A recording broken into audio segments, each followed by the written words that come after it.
Hello साथियों, नमस्कार। स्वागत है आपका हमारे यूट्यूब चैनल में। या तो वर्तमान की परिस्थितियां ऐसी बन गई हैं कि अब हमें ऑनलाइन शिक्षा आवश्यक बन गई है। इसलिए नई शिक्षा नीति में भी बदलाव होने की संभावना है। वर्तमान में कोविड-19 के संकट के चलते देश की ऑफलाइन शिक्षा व्यवस्था ने ऑनलाइन शिक्षा व्यवस्था की ओर रुख कर लिया है। ऑनलाइन एजुकेशन भविष्य और वर्तमान की ज़रूरत बनती नज़र आ रही है। इस संबंध में नई शिक्षा नीति जो प्रस्तावित है और अब तक जारी नहीं हो सकी है, इसमें में भी ऑनलाइन शिक्षा को जोड़ा जाए और ऑनलाइन शिक्षा को लेकर बड़े बदलाव इसमें देखने को मिल सकते हैं। ऐसा इनपुट तैयार करने वाली जो कमेटी बनी थी उसने निर्णय लिया है। अभी इस पर विचार चल रहा है कि इसमें क्या क्या चेंजेस किए जा सकते हैं, लेकिन फ़िलहाल इस चर्चा पूरी जभी होगी जब कोरोना संकट खत्म होगा। कोरोना संकट के बाद ही इस पर विस्तार पूर्वक चर्चा की जाएगी नई शिक्षा नीति पर। कमेटी के 2 सदस्यों ने से वार्ता हुई मीडिया की, तो उन्होंने जानकारी दी कि इसमें बदलाव की आवश्यकता है। कमेटी के वरिष्ठ सदस्य हैं डॉक्टर रामशंकर कुरीर। उन्होंने बताया कि कोरोना महामारी ने शिक्षा के सामने एक बड़ी चुनौती पेश की है। इन चुनौतियों से निपटने के लिए निकट भविष्य में हमें पूरी तैयारी रखनी होगी कि इसको किस तरीके से महामारी रूपी चुनौतियां और भी आगे आ सकती हैं तो इनसे निपटा जा सके।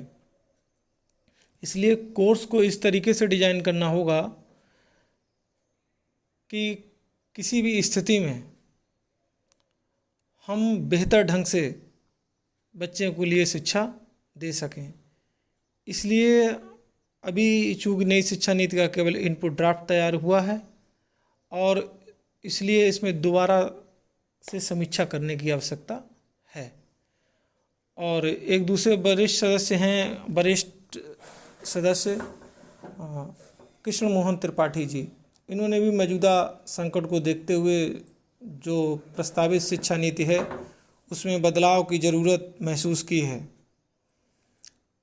उन्होंने कहा कि जिस तरह ऑनलाइन शिक्षा लेकर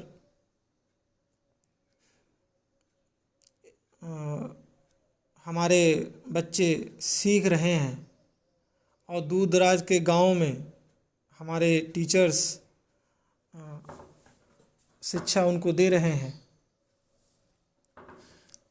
और तो इसलिए इसमें ऑनलाइन एजुकेशन को जोड़ा जाए, जिससे आने वाली किसी भी महामारी से हम किसी भी स्थिति में निपटने के लिए हमेशा तैयार रहें। चूँकि मानव संसाधन विकास मंत्रालय के अफसरों के मुताबिक नीति में बदलाव को लेकर अभी कुछ भी कहना मुश्किल है। फिलहाल संकट काल में जो भी चुनौतियां सामने आ रही हैं उनको जो कमेटी है वो सूचीबद्ध कर रही है। सूचीबद्ध कर इस पर व्यापक समीक्षा की जाएगी। इसके बाद ही इसको अंतिम रूप दिया जाएगा।